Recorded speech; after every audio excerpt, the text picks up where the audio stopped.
swerved and ended up hitting this, and his airbag went off, and so now he's kind of a little out of it, and that's my car, and I just kind of slammed on the brakes.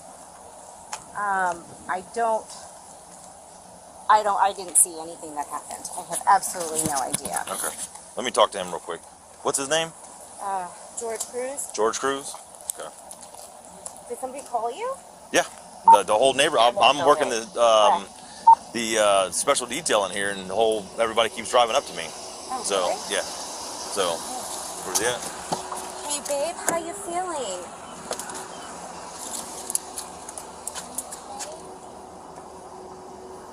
Let me come around to that other side and talk to him.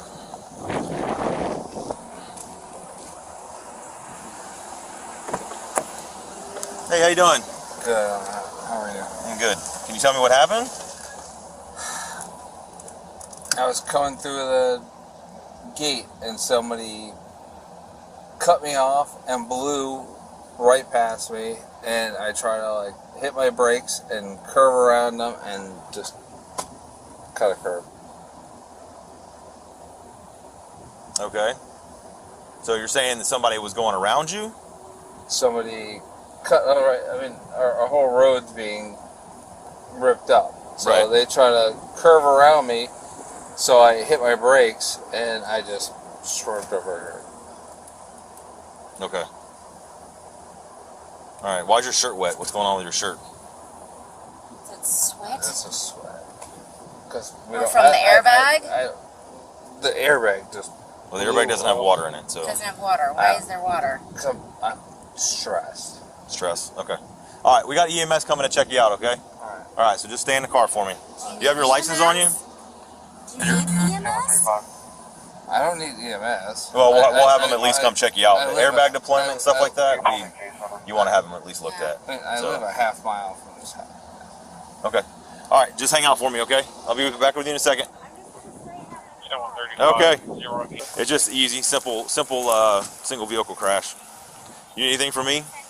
All right. Representative.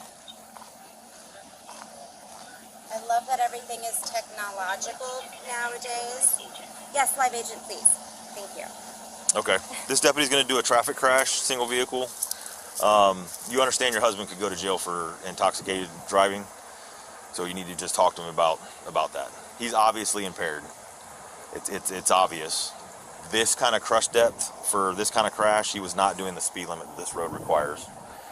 If he's saying that somebody went around him... I will say, though, that this asphalt has been a complete shit show. Oh, I agree. And if you get one wrong swerve, it can cause you to go... And people are to a degree. If you're driving the speed limit that he should have been driving, that would not have been the case. You can hold control of your vehicle. It's not that slippery.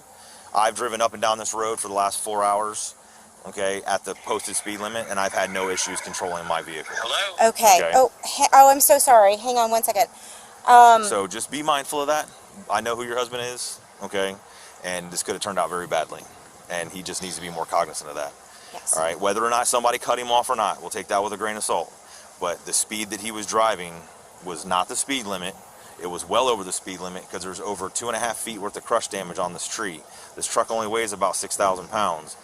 I'm a trained traffic investigator. That kind of crush depth would not have happened if he was only traveling at 25 miles an hour. Okay? So, there's no reason why he should have been driving, especially if you were right behind him.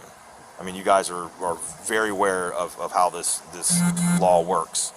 You're very smart people, there's no reason he should have been driving. You guys have to be mindful of that, because then our hands are tied, and then we have to make phone calls, and other people have to be involved, and it puts everybody into a really crappy scenario, and I don't want to be there.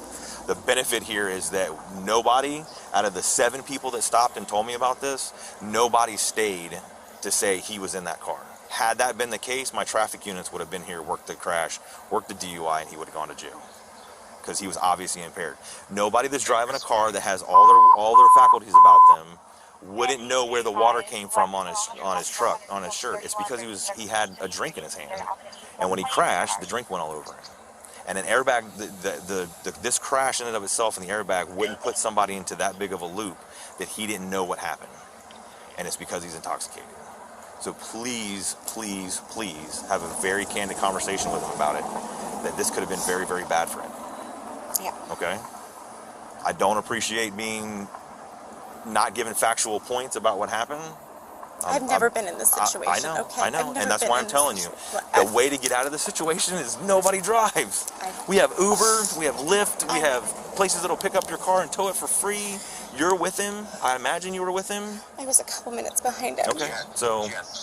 Thank you. Okay. Thank you. All right. Thank Just you. please. I don't ever want to have to do this to a public official at all.